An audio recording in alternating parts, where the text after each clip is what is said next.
Royals who suffered the consequences of inbreeding. Princess Nahinaina of Hawaii. Princess Nahinaina of Hawaii shared a deeply controversial bond with her brother, King Kamehameha III, one that began in childhood and later became romantic. When she sought to formalize the relationship through marriage, Christian missionaries strongly condemned the union and blocked it. The two never wed, but they did conceive a child.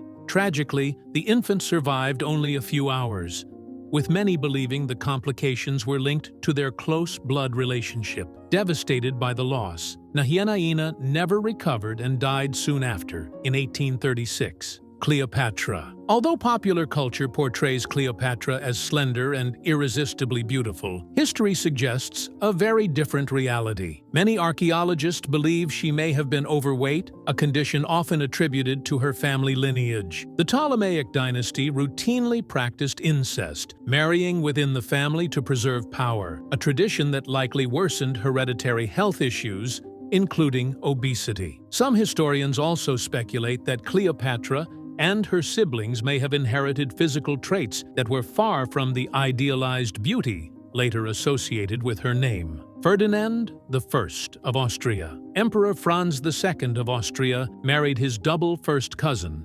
Marie-Thérèse, and their close blood relationship took a heavy toll on their son. Born in 1793, Ferdinand I suffered from severe medical complications, including hydrocephalus, which caused fluid buildup in his skull and significantly impaired his intelligence and motor abilities. He also displayed classic Habsburg traits, such as the pronounced jaw, an oversized tongue that did not fit his overbite, a head disproportionately large for his body, and epilepsy. Despite these challenges, Ferdinand reigned as emperor from 1835 until 1848.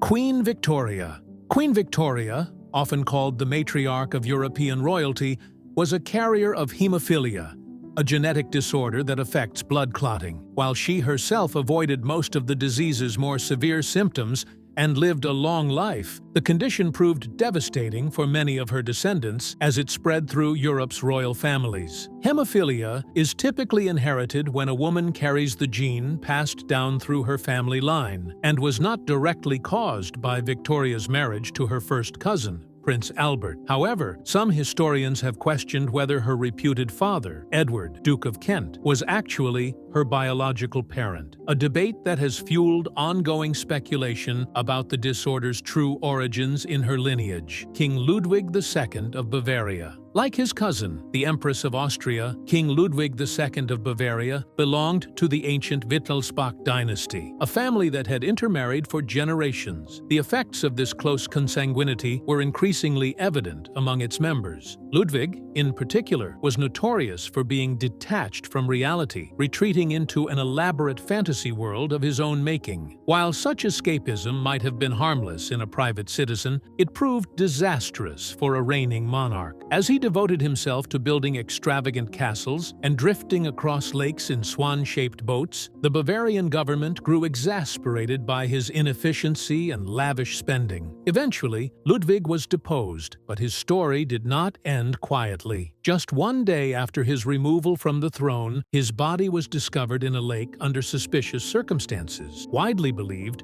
to be the result of foul play. Joanna of Castile. Joanna of Castile was the older sister of Catherine of Castile, the badly treated first wife of Henry VIII. She was never meant to inherit the thrones of Castile and Aragon, the two kingdoms that would later unite as the foundation of the Spanish Empire. But after outliving several siblings, the crown unexpectedly fell to her. Under ordinary circumstances, this might not have been a problem. Her mother had already set a rare and powerful example of effective female rule in Spain. But Joanna's mental state was, to put it mildly, unstable. After marrying her Habsburg husband, known to history as Philip the Handsome, Joanna fell utterly and obsessively in love. The marriage, however, was far from idyllic. Philip was repeatedly unfaithful and died young, leaving Joanna widowed. Her grief went far beyond mourning. She was widely believed to have lost her sanity, removed from power, and confined for the remainder of her life, according to legend, refusing to part with her husband's remains and endlessly lamenting his death. Joanna descended from the now extinct House of Trastamara, a dynasty that had practiced close intermarriage for generations. Many historians consider this long history of consanguinity a likely contributor to the mental instability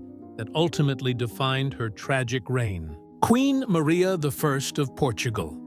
Queen Maria I, remembered to history as the Mad Queen, was profoundly mentally unstable and was married to her own uncle. Plagued by delusions and intense religious obsessions, she frequently withdrew into seclusion. Yet her anguished howling was said to echo through the royal estate. Her hold on reality deteriorated so severely that by 1799, her son John had effectively assumed control of the monarchy, while Maria remained queen in name alone. During the Napoleonic Wars, the royal family fled to Brazil, and Maria spent her final years confined to a convent, where she eventually died. King George III of England. King George III of England, best remembered for presiding over the loss of the American colonies, likely suffered from a hereditary disorder that affected his mind more than his body. Many historians believe he had porphyria, a condition known to discolor urine bluish-purple and trigger severe psychological episodes, though other theories such as arsenic poisoning or bipolar disorder have also been proposed. Throughout his reign, George frequently withdrew from public life, retreating into seclusion at Kew Palace to recover. In his later years, he became increasingly prone to rambling delusions and was subjected to harsh and misguided treatments, including straitjackets, bloodletting with leeches, and ice baths. Modern medical analysis suggests that porphyria was prevalent in the heavily intermarried House of Hanover, to which George belonged.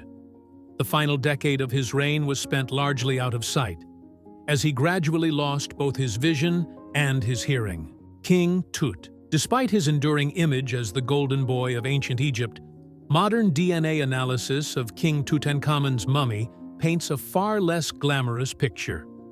The young pharaoh, who ruled around 1300 BCE, appears to have been physically fragile, a victim of generations of royal inbreeding driven by the Egyptian tradition of sibling marriage.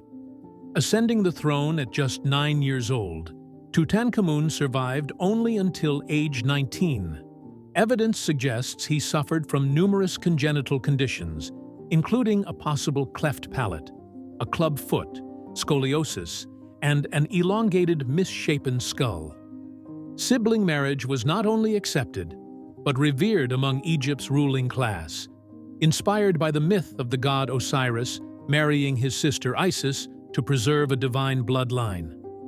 In some cases, the practice went even further, with documented double niece marriages, unions in which a man married the daughter born to his own brother and sister, compounding the genetic consequences that ultimately shaped King Tut's short and troubled life.